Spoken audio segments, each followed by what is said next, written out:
श्री राम दोस्तों, आज हम विवाह पंचमी की दिव्य कथा सुनेंगे। इस दिन भगवान राम और माता सीता का विवाह हुआ था, जो कि मार्गशीर्ष की शुक्ल पक्ष की पंचमी को हुआ।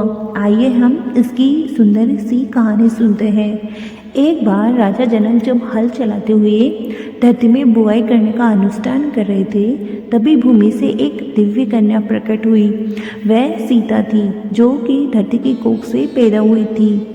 जनक जी ने उन्हें अपने पुत्री रूप में स्वीकार किया और मिथिला में ले आए। समय के साथ सीता बड़ी होने लगी। एक दिन राजा जनक जी को कहीं बाहर जाना था। उन्होंने अपनी पत्नी सुनैना जी से कहा, मुझे बाहर जाना है, आप भगवान शिव जी के धनुष की साफ सफाई करके पूजा कर देना।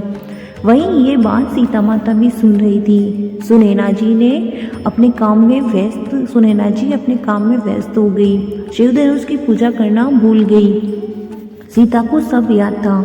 सीता माता खुद ही धनुष की सफाई करने चली गई। वह धनुष भारी था, उसे कोई भी नहीं उठा सकता था, लेकिन सीता माता ने उसे एक हाथ में उठाकर वहां सफाई करने लग गई। तभी सुनैना जी ने उन्हें देख लिया। उन्होंने ये सारी बात जनक जी को बताई। उन्होंने सोचा, सीता माता दिव्य हैं, उन्हीं के अनुकूल उनका वर होना चाहिए। तभी उन्होंने प्रण लिया, जो शिव जी के अद्भुत धनुष को प्रत्यंचा चढ़ा देगा, वही मेरी पुत्री का पति बनेगा।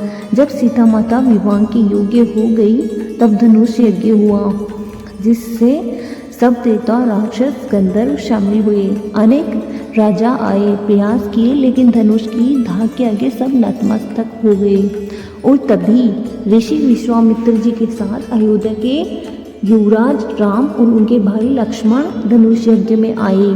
राम के चरण पड़ते ही मिथिला धन्य हो गई। जब राम सभा में पहुँचे तो जनक और सभा को आश्चर्य हुआ और सोचे, क्या एक कोमल सौम्य बालक इस महान धनुष को उठा पाएगा? राम ने गुरु की आज्ञा से धनुष को उठाया और भोलेनाथ जी को मन में प्रणाम करके क्षण भर में ही उन्होंने अपने दिव्य बल लगाया और पुरातन धनुष एक दिव्य ध्वनि के साथ टूट गया। सभा मंडप में हर्ष की गर्जना उठी।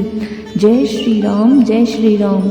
सीता की आंखों में श्रद्धा और प्रेम का सागर उमड़ पड़ा। उनका वरण स्वयं भगवान विष्णु ने स्वीकार कर लिया था।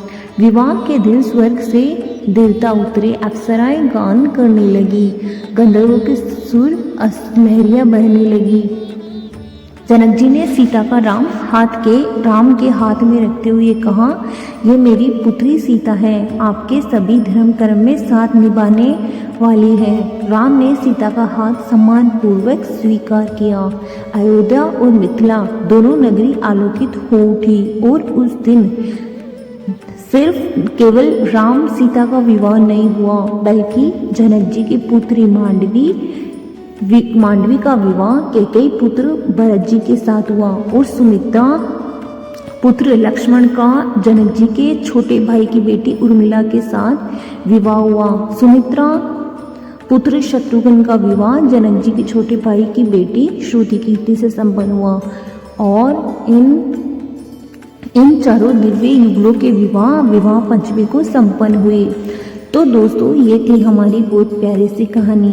ऐसी कहानियाँ मैं हमेशा लाती रहती हूँ। इसके लिए आप चैनल को सब्सक्राइब करना नहीं भूलें। जय श्री राम।